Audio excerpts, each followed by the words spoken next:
বৃষ্টি ও গল্পে আজকে আপনাদের জন্য রয়েছে সত্যজিৎ রায়ের লেখা নীল আতঙ্ক।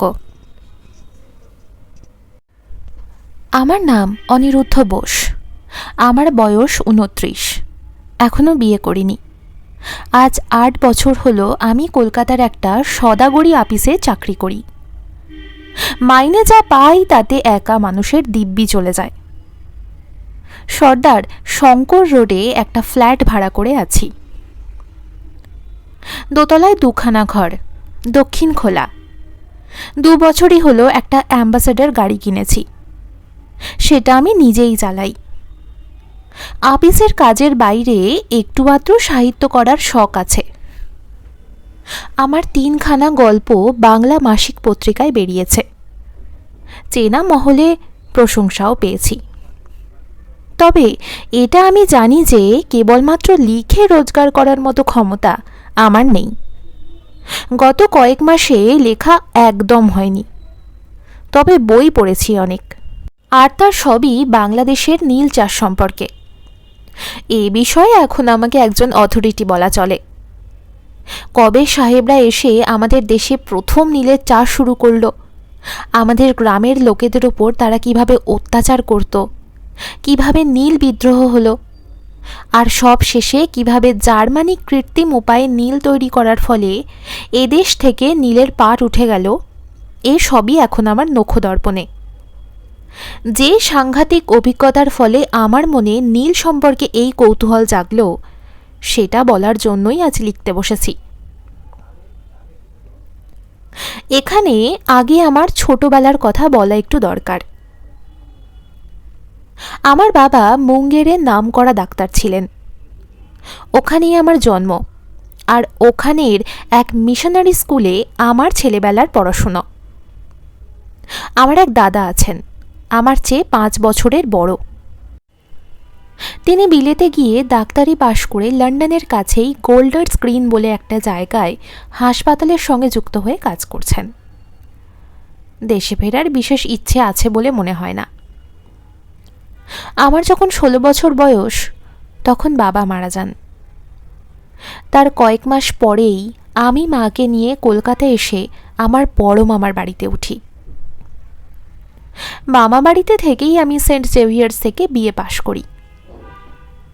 তারপর একটা সাময়িক ইচ্ছে হয়েছিল সাহিত্যিক হবার, কিন্তু মার ধমকানিতে চাকরির চেষ্টা দেখতে হলো। বড় মামার সুপারিশেই চাকরিটা হলো, তবে আমারও যে কিছুটা কৃতিত্ব ছিল না তা না। ছাত্র হিসাবে আমার রেকর্ডটা ভালোই, ইংরাজিটাও বেশ গড়গড় করে বলতে পারি। আর তাছাড়া আমার মধ্যে একটা আত্মনির্ভরতা ও স্মার্টনেস আছে, যেটা ইন্টারভিউর সময় আমাকে নিশ্চয়ই সাহায্য করেছিল। মুঙ্গেরে ছেলেবেলার কথাটা বললে হয়তো আমার চরিত্রের একটা দিক বুঝতে সাহায্য করবে। কলকাতায় এক নাগাড়ে বেশি দিন থাকতে আমার প্রাণ হাঁপিয়ে ওঠে। এত লোকের ভিড়, ট্রামবাসের ঘড়ঘড়ানি, এত হইহল্লা, জীবনধারণের এত সমস্যা, মাঝে মধ্যে ইচ্ছে করে এই সবের থেকে ছুটে বেরিয়ে চলে যাই। আমার গাড়িটা কেনার পর কয়েকবার এটা করেওছি।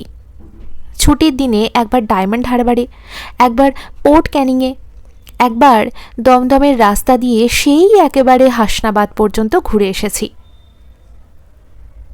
একাই গিয়েছি প্রতিবার, কারণ এ ধরনের আউটিংয়ে উৎসাহ প্রকাশ করার মতো কাউকে খুঁজে পাইনি। এ থেকে বোঝাই যাবে যে কলকাতা শহরে সত্যি করে বন্ধু বলতে আমার তেমন কেউ নেই। তাই প্রমোদের চিঠিটা পেয়ে মনটা খুশিতে ভরে উঠল। প্রমোদ ছিল আমার মুঙ্গেরের সহপাঠী। আমি কলকাতায় চলে আসার পর বছর 4 আমাদের মধ্যে চিঠি লেখালেখি চলেছিল। তারপর বোধহয় আমার দিক থেকেই সেটা বন্ধ হয়ে যায়। হঠাৎ একদিন অফিস থেকে ফিরতেই চাকর গুরুদাস বলল, মামার বাড়ি থেকে লোক এসে একটা চিঠি দিয়ে গেছে। খামের উপর লেখা দেখে বুঝলাম প্রমোদ। দুমকা থেকে লিখছে, জংলি অফিসে চাকরি করছি, কোয়ার্টার্স আছে, দিন 7 ছুটি নিয়ে চলে আয়। ছুটি পাওনা ছিল বেশ কিছুদিনের, তাই যত শীঘ্র সম্ভব অফিসের কাজ গুছিয়ে নিয়ে গত 27শে এপ্রিল তারিখটা আজীবন মনে থাকবে। তল্পি তল্পা গুটিয়ে কলকাতার জঙ্গল ও ঝঞ্ঝাট পিছনে ফেলে রওনা দিলাম দুমকার উদ্দেশ্যে। প্রমোদ অবশ্যই মোটর যোগে দুমকা যাওয়ার কথা একবারও বলেনি, ওটা আমারই আইডিয়া। 200 মাইল রাস্তা, বড়জোর 5-5.5 ঘন্টার ধাক্কা। 10টার মধ্যে ভাত খেয়ে বেরিয়ে পড়ব, দিনের আলো থাকতে থাকতে পৌঁছে যাব, এই ছিল মতলব। কাজের বেলা গড়াতেই একটা হোঁচট খেতে হলো। রান্না তৈরি ছিল ঠিক সময়, কিন্তু ভাত খেয়ে সবে মুখে পানটা পুড়েছি, এমন সময় বাবার পুরনো বন্ধু মোহিত কাকা এসে হাজির। একে ভারভার্তিক লোক, তার উপর প্রায় 10 বছর পর দেখা। মুখ ফুটে কিছুতেই বলতে পারলাম না আমার তাড়া আছে। ভদ্রলোককে চা খাওয়াতে হলো, তারপর ঝাড়া 1 ঘন্টা ধরে তার সুখ দুঃখের কাহিনী শুনতে হলো। মোহিত কাকাকে বিদায় দিয়ে গাড়িতে মাল তুলে যখন নিজে উঠতে যাচ্ছি, তখন দেখি আমার 1 তলার ভাড়াটে ভোলাবাবু তার 4 বছরের ছেলে পিন্টুর হাত ধরে কোত্থেকে যেন বাড়ি ফিরছেন। আমায় দেখে বললেন, একা একা কোথায় পাড়ি দিচ্ছেন? আমার উত্তর শুনে ভদ্রলোক একটু উদ্বিগ্ন হয়েই বললেন, এতটা পথ মোটরে একা যাবেন? অন্তত এই ট্রিপটার জন্য একটা ড্রাইভারের বন্দোবস্ত করলে হতো না? আমি বললাম, চালক হিসাবে আমি খুব হুঁশিয়ার, আর আমার যত্নের ফলে গাড়িটাও প্রায় নতুনই রয়েছে, তাই ভাবনার কিছু নেই। ভদ্রলোক বেস্ট অফ লাক বলে ছেলের হাত ধরে বাড়ির ভিতর ঢুকে পড়লেন। গাড়িতে স্টার্ট দেওয়ার আগে হাতঘড়ির দিকে চেয়ে দেখি 11:15। হাওড়া দিয়ে না গিয়ে বালির ব্রিজের রাস্তা নেওয়ার সত্ত্বেও চন্দননগর পৌঁছতেই লাগলো 1.5 ঘন্টা। এই 30টা মাইল পেরোতে এত ঝক্কি, রাস্তা এত বাজে ও আনরোম্যান্টিক যে মোটর যাত্রার প্রায় 16 আনা উৎসাহ উবে যায়। কিন্তু তার ঠিক পরেই শহর পিছনে ফেলে গাড়ি যখন ছোটে মাঠের মধ্যে দিয়ে, তখন সেটা কাজ করে একেবারে ম্যাজিকের মতো। মন তখন বলে, এর জন্যেই তো আশা। কোথায় ছিল একদিন এই চিমনির ধোঁয়া বর্জিত মসৃণ আকাশ, এই মাটির গন্ধ মেশানো মন মাতানো বিশুদ্ধ মেঠো বাতাস? 1:30 নাগাদ যখন বর্ধমানের কাছাকাছি পৌঁছেছি, তখন পেটে একটা খিদের ভাব অনুভব করলাম। সঙ্গে কমলা লেবু আছে, ফ্লাস্কে গরম চা আছে, কিন্তু মন চাইছে অন্য কিছু। রাস্তার পাশেই স্টেশন। গাড়ি থামিয়ে রেস্টুরেন্টে গিয়ে 2টো টোস্ট, একটা অমলেট ও 1 পেয়ালা কফি খেয়ে আবার রওনা দিলাম। পথ বাকি এখনও 130 মাইল। বর্ধমান থেকে 25 মাইল গিয়ে পানাগড় পড়ে। সেখান থেকে গ্র্যান্ড ট্যাঙ্ক রোড ছেড়ে ইলাম বাজারের রাস্তা নিতে হবে। ইলাম বাজার থেকে সিউড়ি হয়ে ম্যাসেঞ্জর পেরিয়ে দুমকা। পানাগড়ের মিলিটারি ক্যাম্পগুলো সব দৃষ্টিগোচর হয়েছে। এমন সময় আমার গাড়ির পিছনের দিক থেকে একটা বেলুন ফাটার মতো শব্দ হলো, আর সেই সঙ্গে গাড়িটা এক পাশে একটু কেদরে গেল। কারণ অবশ্যই সহজেই বোধগম্য। গাড়ি থেকে নেমে সামনের দিকে চেয়ে বুঝতে পারলাম শহর এখনো কয়েক মাইল দূরে। কাছাকাছির মধ্যে মেরামতির দোকানের আশাটা মন থেকে মুছে ফেলতে হলো।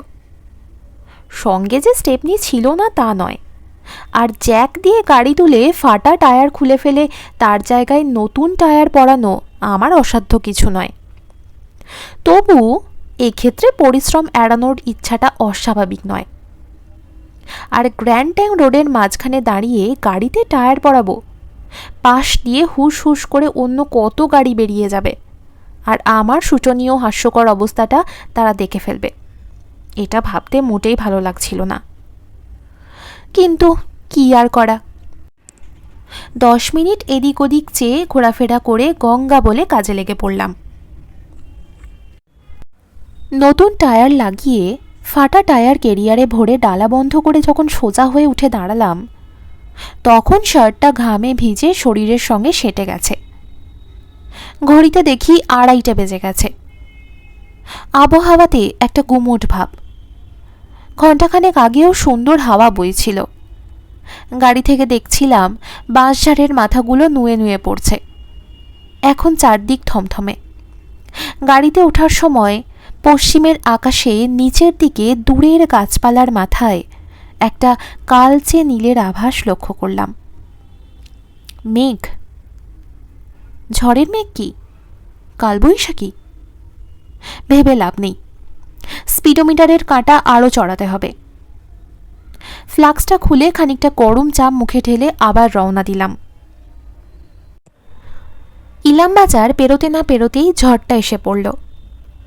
ঘরে বসে যে জিনিস চিরকাল সানন্দে উপভোগ করেছি, যার সঙ্গে তাল মিলিয়ে ভাব মিলিয়ে রবীন্দ্রনাথের কবিতা আবৃত্তি করেছি, গান করেছি, সেই জিনিসই খোলা মাঠের মধ্যে পিচের রাস্তায় চলন্ত গাড়িতে যে কী বিভীষিকার সৃষ্টি করতে পারে তা কল্পনা করতে পারি না। ওটাকে প্রকৃতির একটা শয়তানি বলে মনে হয়। অসহায় মানুষকে এক নির্মম রসিকতায় নাজেহাল করার ভাব নিয়ে যেন এই বাজের খেলা।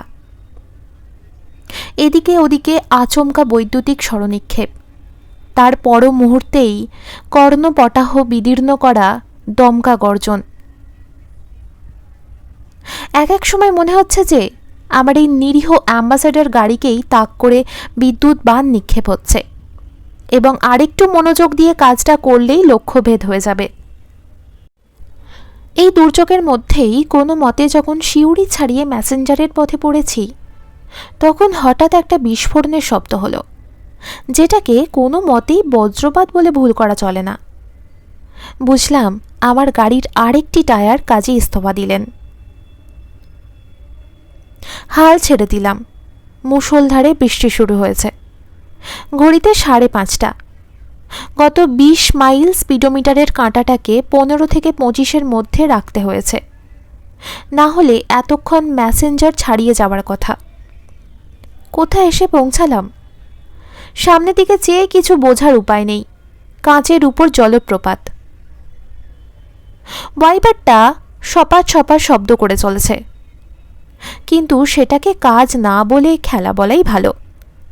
নিয়ম মতো এপ্রিল মাসে এখনও সূর্যের আলো থাকার কথা, কিন্তু ভাব দেখে মনে হয় রাত হলো বলে। আমার ডান পাশের দরজাটা একটু ফাঁক করে বাইরের দিকে চাইলাম। যা দেখলাম তাতে মনে হলো কাছাকাছির মধ্যে ঘনবসতি না থাকলেও দু একটা পাকা বাড়ি যেন গাছপালার ফাঁক দিয়ে দেখা যাচ্ছে। গাড়ি থেকে নেমে যে একটু এদিক ওদিক ঘুরে দেখব তার উপায় নেই। তবে সেটা না দেখেও যে জিনিসটা বলা যায় সেটা হলো যে মাইল খানেকের মধ্যে বাজার বা দোকান বলে কোনো পদার্থ নেই, আর আমার সঙ্গে বাড়তি টায়ারও আর নেই। মিনিট 15 গাড়িতে বসে থাকার পর একটা প্রশ্ন আমার মনে জাগলো। এতখানি সময়ের মধ্যে একটা গাড়ি বা একটা মানুষও আমার গাড়ির পাশ দিয়ে গেল না। তবে কি ভুল রাস্তায় এসে পড়েছি? সঙ্গে রোড ম্যাপ আছে, সিঁড়ি পর্যন্ত ঠিকই এসেছি জানি, কিন্তু তারপরে যদি কোনো ভুল রাস্তার মোড় ঘুরে থাকি, এই চোখ ধাঁধানো বৃষ্টিতে সেটা খুব অস্বাভাবিক নয়। কিন্তু যদি ভুল হয়ে থাকে, এটা তো আফ্রিকা বা দক্ষিণ আমেরিকার জঙ্গল নয় যে দিশেহারা হয়ে পড়তে হবে। যেখানেই এসে থাকি না কেন, এটা বীরভূমের মধ্যে। শান্তিনিকেতন থেকে মাইল 50-এর বেশি দূর নয়। বৃষ্টি থামলেই সব মুশকিল আসান হয়ে যাবে। এমনকি হয়তো মাইলখানেকের মধ্যে একটা গাড়ি মেরামতের দোকানও পেয়ে যাব। পকেট থেকে হুইলসের প্যাকেট আর দেশলাই বের করে একটা সিগারেট ধরালাম। ভোলাবাবুর কথা মনে পড়ল। ভদ্রলোক নিশ্চয়ই ভুক্তভোগী, নইলে এমন খাঁটি উপদেশ দেন কি করে? একটা তন্দ্রার ভাব এসে গিয়েছিল। হর্নের শব্দে সজাগ হয়ে উঠে বসলাম। বৃষ্টিটা একটু ধরেছে, তবে অন্ধকারে গাঢ়তর। পিছন ফিরে দেখি একটা লরি এসে দাঁড়িয়েছে। হর্ন দিচ্ছে কেন? আমি কি রাস্তার পুরোটা দখল করে আছি নাকি? দরজা খুলে নেমে দেখি লরির দোষ নেই। টায়ার ফাটার সময় গাড়িটা খানিকটা ঘুরে গিয়ে রাস্তার পুরোটা না হলেও প্রায় আধখানা আটকে রেখেছে। লরি যাওয়ার জায়গা নেই। গাড়ি সাইড কিজিয়ে। আমার অসহায় ভাব দেখেই বোধ হয় পাঞ্জাবি ড্রাইভারটি নেমে এলেন। ক্যা হুয়া, পাংচার? আমি ফরাসি কায়দায় কাঁধ দুটোকে একটু উঁচিয়ে আমার শোচনীয় অবস্থা বুঝিয়ে দিলাম। বললাম, আপনি যদি একটু হাত লাগান তাহলে এটাকে একপাশে সরিয়ে আপনার যাওয়ার জায়গা করে দিতে পারি। এবার লরি থেকে পাইজির সহকারী নেমে এলেন। 3 জনে ঠেলে স্টিয়ারিং ঘুরিয়ে গাড়িটাকে একপাশে করে দিলেন। তারপর জিজ্ঞেস করে জানলাম যে এটা দুমকার রাস্তা নয়, আমি ভুল পথে এসে গেছি। তবে সেটা মাইল 3 বেশি নয়। কাছাকাছির মধ্যে সারানোর কোনো দোকান নেই। লরি চলে গেল। তার ঘর ঘর শব্দ মিলিয়ে আসার সঙ্গে সঙ্গে একটা বিশাল নৈশব্দের সৃষ্টি হলো। আর আমি বুঝলাম যে আমি অকুল পাথারে পড়েছি। আজ রাত্রের মধ্যে দুমকা পৌঁছানোর বিন্দুমাত্র সম্ভাবনা নেই এবং রাতটা কিভাবে কাটবে তার কোনো ইঙ্গিত নেই। আশপাশের ডোবা থেকে ব্যাঙের কোড়াস আরম্ভ হয়েছে। বৃষ্টিটা কমের দিকে। অন্য সময় হলে মাটির সোঁদা গন্ধে মনটা মেতে উঠত, কিন্তু এ অবস্থায় নয়। আবার গাড়িতে উঠলাম, কিন্তু তাতেই বা কী লাভ? হাত পা ছড়িয়ে আরাম করার পক্ষে অ্যাম্বাসেডর গাড়ির মতো উপযুক্ত আর কিছু আছে কি? বোধ হয় না। আর একটা সিগারেট ধরাতে যাব এমন সময় হঠাৎ পাশের জানালা দিয়ে একটা ক্ষীণ আলো এসে স্টিয়ারিং হুইলটার উপর পড়ল। আবার দরজা খুলে গলা বাড়িয়ে দেখি গাছের ফাঁক দিয়ে একটা আলোর চতুষ্কোণ দেখা যাচ্ছে। বোধহয় জানালা। ধোঁয়ার কারণ আগুন, কেরোসিনের আলোর কারণ মানুষ। কাছাকাছি বাড়ি আছে এবং তাতে মানুষ আছে। টর্চটা নিয়ে গাড়ি থেকে নেমে পড়লাম। আলোর দূরত্ব বেশি নয়। আমার উচিত এগিয়ে গিয়ে অনুসন্ধান করা। একটা রাস্তাও রয়েছে, অপরিসর পথ। সেটা বোধহয় আলোরই দিক থেকে। আমি যে রাস্তায় আছি সেটা এসে পড়েছে। পথের দুপাশে গাছপালার বন, তলার দিকে আগাছার জঙ্গল। কুছ পরোয়া নেই। গাড়ির দরজা লক করে রওনা দিলাম। যতদূর সম্ভব খানাখন্দ বাঁচিয়ে জলকাদার মধ্যে দিয়ে ছপাত ছপাত করে খানিক দূর হেঁটে একটা তেঁতুল গাছ পেরোতেই বাড়িটা চোখে পড়ল। বাড়ি বলা ভুল হবে। 1খানা কি 1.5খানা ইটের ঘরের উপর একটা টিনের চালা। ফাঁক করা দরজা দিয়ে ঘরের ভিতর একটা জ্বালানো লণ্ঠন, একটা ধোঁয়াটে ভাব আর একটা খাটিয়ার কোণ লক্ষ্য করলাম। কই হ্যাঁ? একটা মাঝবয়সী বেঁটে গোপওয়ালা লোক বেরিয়ে এসে আমার টর্চের আলোর দিকে ভুরু কুঁচকে চাইল। আমি আলোটা নামিয়ে নিলাম। কাহা সে আয়া বাবু? আমার দুর্ঘটনার কথা সংক্ষেপে বর্ণনা করে বললাম, এখানে কাছাকাছির মধ্যে রাত কাটানোর কোনো বন্দোবস্ত হতে পারে? যা পয়সা লাগে আমি দেব। ডাক বাংলো মেয়ে? ডাক বাংলো? সে আবার কোথায়? প্রশ্নটা মনে আসার সঙ্গে সঙ্গেই আমার বোকামোটা বুঝতে পারলাম। এতক্ষণ কেবল লণ্ঠন আর টর্চের আলোর দিকে দৃষ্টি থাকার ফলে আশেপাশে কি আছে দেখিনি। এবার টর্চটাকে ঘুরিয়ে আমার বাঁ দিকে ফেলতেই একটা বেশ বড় একতলা পুরনো বাড়ি চোখে পড়ল। সেটা দেখিয়ে বললাম, এটাই ডাক বাংলো? হ্যাঁ বাবু, लेकिन बिस्तारा उस्तारा कुछ नहीं है, खाना भी नहीं मिलेगा। বিছানা আমার সঙ্গে আছে, খাট হবে তো? খাটিয়া হোগা। আর তোমার ঘরে তো উনুন ধরিয়েছ দেখছি, তুমি নিজে খাবে নিশ্চয়ই। লোকটা হেসে ফেলল। তার হাতের সেঁকা মোটা রুটি আর তার বউয়ের রান্না উড়দ কা ডাল কি আমার চলবে? বললাম, খুব চলবে। সব রকম রুটি আমার চলে, আর উড়দ কা ডাল তো আমার অতি প্রিয় খাদ্য। এককালে কি ছিল জানি না, এখন নামেই ডাকবাংলো। তবে পুরনো সাহেবী আমলের বাড়ি, তাই ঘরের সাইজ বড় আর সিলিংটা পেল্লাই উঁচু। আসবাব বলতে একটা পুরনো নেয়ারের খাট, একপাশে একটা টেবিল আর তার সামনে হাতল ভাঙা একটা চেয়ার। চৌকিদার আমার জন্য একটা লণ্ঠন জ্বালিয়ে এনে টেবিলের উপর রাখল। বললাম, তোমার নাম কি হে? সুখান রাম বাবুজি। এ বাংলোয় লোকজন কখনো এসেছে না আমি প্রথম? সুখান রামের রসবোধ আছে, সে হেসে ফেলল। বললাম, ভূত টুত নেই তো? আরে রাম রাম, কত লোকেই তো এসে থেকে গেছে, কই এমন অপবাদ তো কেউ দেয়নি। এ কথায় একটু যে আশ্বস্ত হইনি তা বলতে পারি না। ভূতে বিশ্বাস করি বা না করি, এটুকু অন্তত জানি যে যদি ভূত থাকেই এই বাংলোতে, তাহলে সে সব সময়ই থাকবে, আর না থাকলে কোনো সময়ই থাকবে না। বললাম, এটা কতদিনের পুরনো বাড়ি? তখন আমার বেডিং খুলে দিতে দিতে বলল, पहले ये नील कुठी था, एक नील का फैक्ट्री भी था नजदीक में, उसका एक चिमनी अभी तक खड़ा है और सब टूट गया। এই অঞ্চলে যে এককালে নীলের চাষ হতো সেটা জানতাম। মুঙ্গেরের আশেপাশেও ছেলেবেলায় পুরনো ভাঙা নীলকুঠি দেখেছি। সুখেনে তৈরি রুটি আর কলাইয়ের ডাল খেয়ে নেয়ারের খাটে বিছানা পেতে যখন শুলাম, তখন রাত 10:30। প্রমোদকে আজ বিকেলে পৌঁছাবো বলে টেলিগ্রাম করেছিলাম। ও একটু চিন্তিত হবে অবশ্যই, কিন্তু সে নিয়ে ভেবে লাভ নেই। একটা আস্তানা যে পেয়েছি এবং বেশ সহজেই পেয়েছি, সেটা কম ভাগ্যের কথা নয়। ভবিষ্যতে ভোলাবাবুর উপদেশ মেনে চলব, উচিত শিক্ষা হয়েছে আমার। তবে এটাও ঠিক যে এমনি শেখার চেয়ে ঠকে শেখার দাম অনেক বেশি। লণ্ঠনটা পাশের বাথরুমে রেখে এসেছি। দরজার ফাঁক দিয়ে যেটুকু আলো আসছে তাই যথেষ্ট। ঘরে বেশি আলো থাকলে আমার ঘুম আসে না, অথচ এখন যে জিনিসটার সবচেয়ে বেশি দরকার সেটা হলো ঘুম।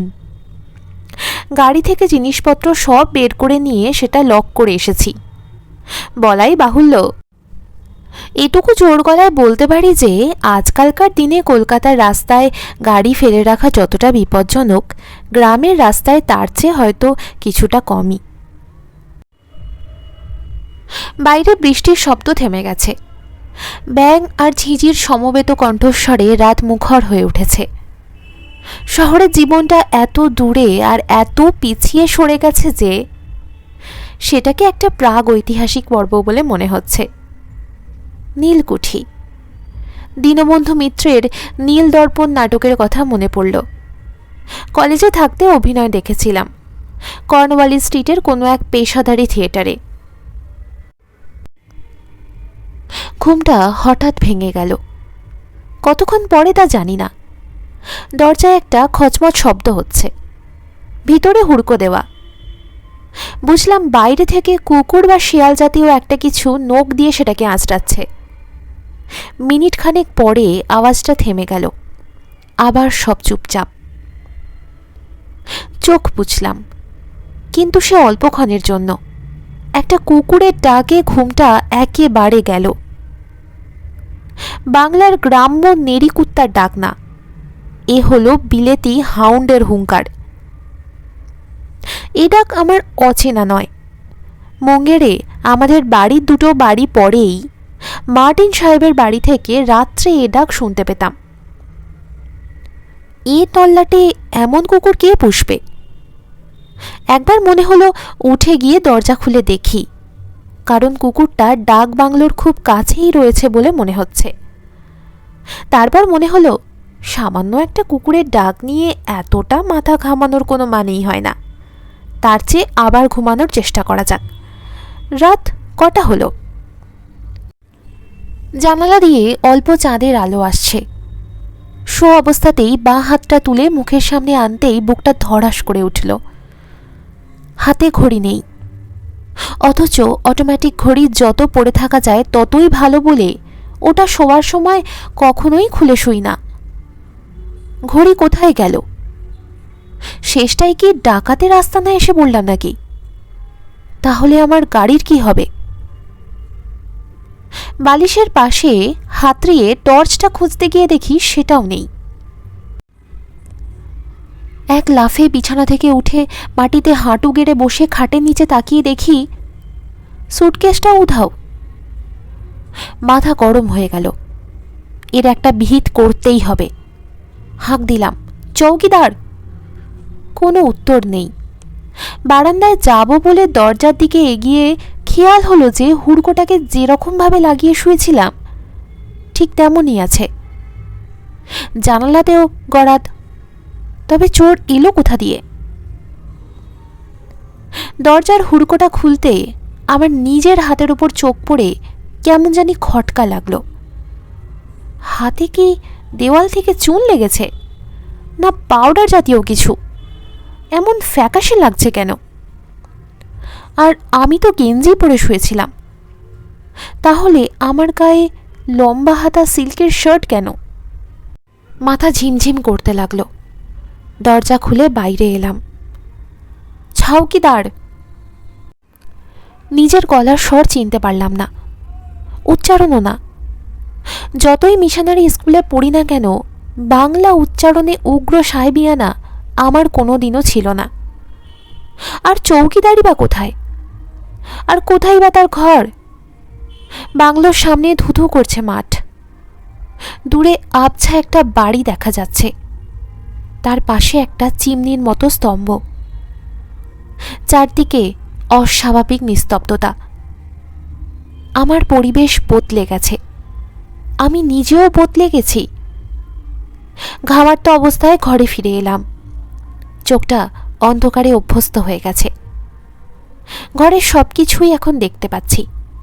খাট আছে, তাতে মশারি নেই, অথচ আমি মশারি টাঙিয়ে শুয়েছিলাম।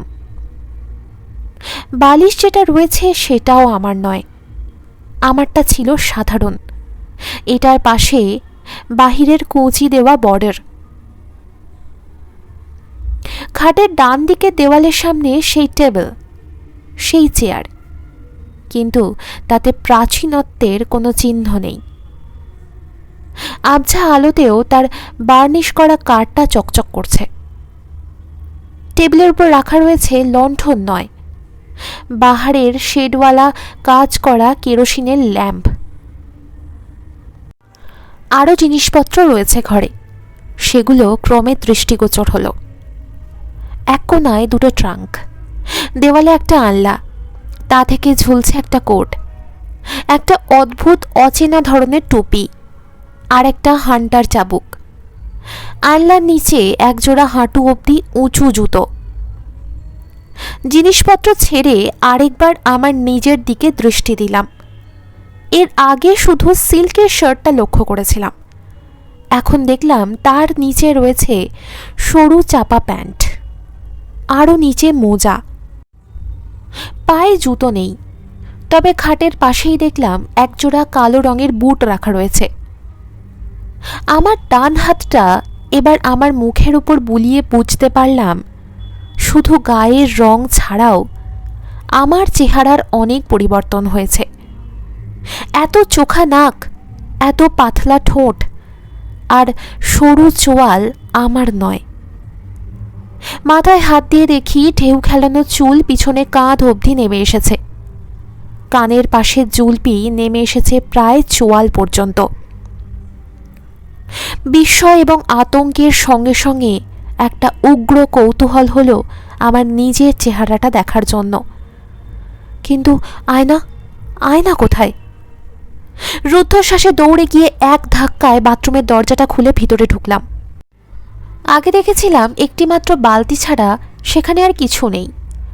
এখন দেখি মেঝের এক কোণে একটা টিনের বাথটাব, তার পাশে চৌকি আর এনামেলের মগ।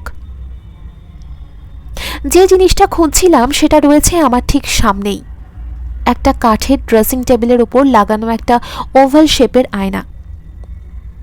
আমি জানি আমি আয়নার সামনে দাঁড়িয়ে আছি, কিন্তু যে চেহারাটা তাতে প্রতিফলিত হচ্ছে সেটা আমার নয়। কোনো এক বীভৎস ভৌতিক ভেলকির ফলে আমি হয়ে গেছি ঊনবিংশ শতাব্দীর একজন সাহেব। তার গায়ের রং ফ্যাকাশে ফর্সা, চুল সোনালি, চোখ কটা, এবং সেই চোখের চাহনিতে ক্লেশের সঙ্গে কাঠিন্যের ভাব অদ্ভুতভাবে মিশেছে। কত বয়স এ সাহেবের? 30-এর বেশি নয়, তবে দেখে মনে হয় অসুস্থতা কিংবা অতিরিক্ত পরিশ্রমের জন্য অকালেই বার্ধক্যের ছাপ পড়েছে। কাছে গিয়ে আরো ভালো করে আমার মুখটা দেখলাম। চেয়ে থাকতে থাকতে একটা গভীর দীর্ঘশ্বাস বুকের ভিতর থেকে উঠে এলো। ওহ, এই কণ্ঠস্বর আমার নয়, এই দীর্ঘশ্বাসও সাহেবেরই মনের ভাব ব্যক্ত করছে, আমার নয়। এরপর যা ঘটল তাতে বুঝলাম যে শুধু গলার স্বর নয়, আমার হাত পা সবই অন্য কারুর অধীনে কাজ করছে। কিন্তু আশ্চর্য এই যে আমি অনিরুদ্ধ বোস যে বদলে গেছি সেই জ্ঞানটা আমার আছে।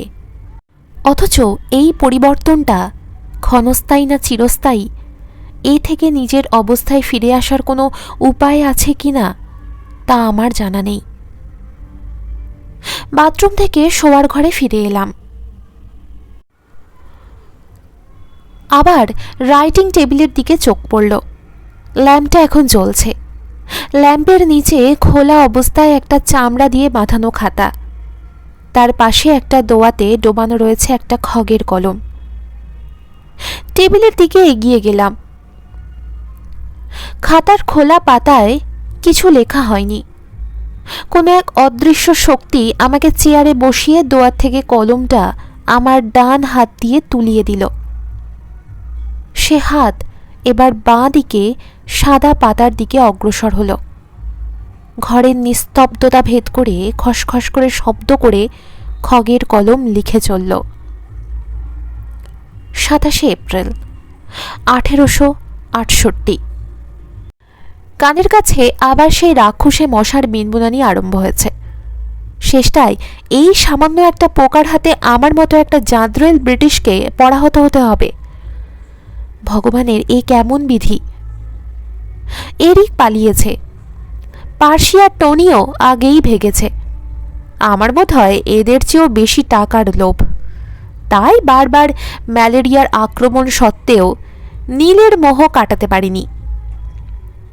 না, শুধু তাই নয়, ডায়েরিতে মিথ্যে কথা বলা পাপ। আরেকটা কারণ আছে, আমার দেশের লোক আমাকে হাড়ে হাড়ে চেনে। সেখানে থাকতেও তো কম কুকীর্তি করিনি, আর তারা সে কথা ভোলেওনি। তাই ইংল্যান্ডে ফিরে যাওয়ার সাহস নেই। বুঝতে পারছি এখানেই থাকতে হবে, আর এখানেই মরতে হবে। মেরি আর আমার 3 বছরের শিশু সন্তান টবির কবরের পাশেই আমার স্থান হবে। এত অত্যাচার করেছি এখানকার স্থানীয় নেটিভদের ওপর যে আমার মৃত্যুতে চোখের জল ফেলার মতো একটা লোকও নেই এখানে।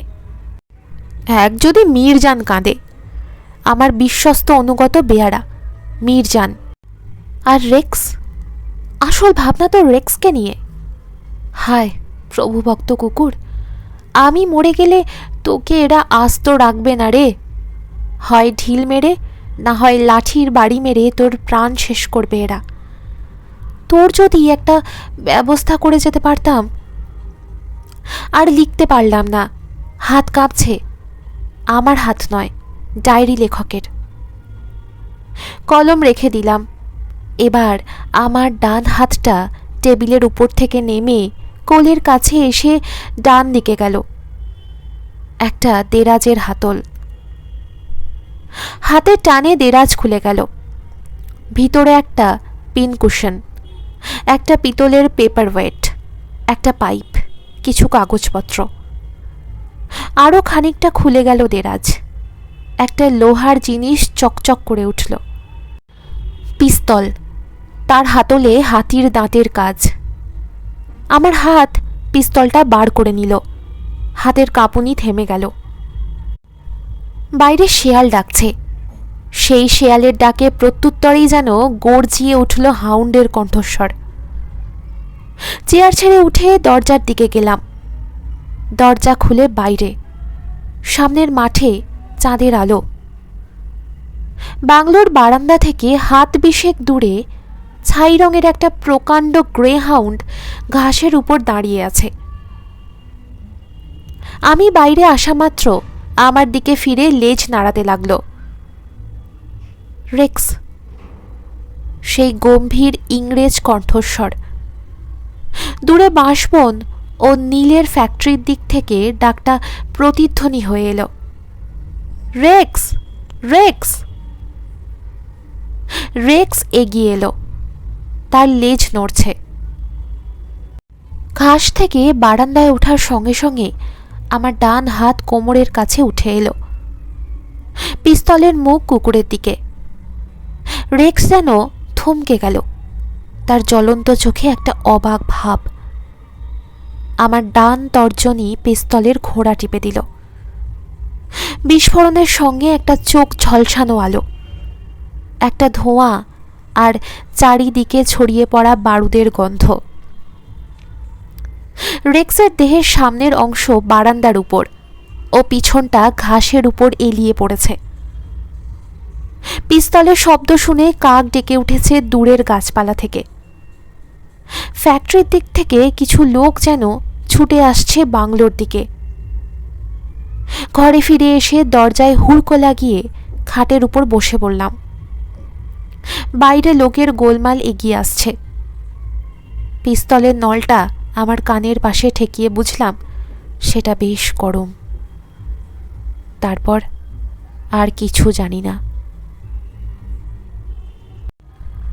দরজা ধাক্কা নিতে ঘুম ভেঙে গেল। চা লিজিয়ে বাবুজি। ঘরে দিনের আলো। চিরকালের অভ্যাস মতো দৃষ্টি আপনা থেকেই বাঁ হাতের কবজির দিকে চলে গেল। 6:13। ঘড়ি চোখের আরও কাছে আনলাম, কারণ তারিখটাও দেখা যায় এতে, 28 এপ্রিল। বাইরে থেকে সুখনরাম বলছে, আপকা গাড়ি ঠিক হো গিয়া বাবুজি। বীরভূমের নীলকর সাহেবের মৃত্যু শতবার্ষিকীতে আমার অভিজ্ঞতার কথা কি কেউ বিশ্বাস করবে? শেষ হলো আজকের গল্প। গল্প পাঠ আপনাদের কেমন লাগলো কমেন্ট করে জানাতে ভুলবেন না। ভালো লাগলে অবশ্যই শেয়ার করবেন এবং আমার চ্যানেলটি সাবস্ক্রাইব করে আমার পাশে থাকবেন। সুস্থ থাকুন, ভালো থাকুন, বেশি বেশি করে বই পড়ুন। শেষ অবধি আমার সাথে থাকার জন্য অনেক ধন্যবাদ।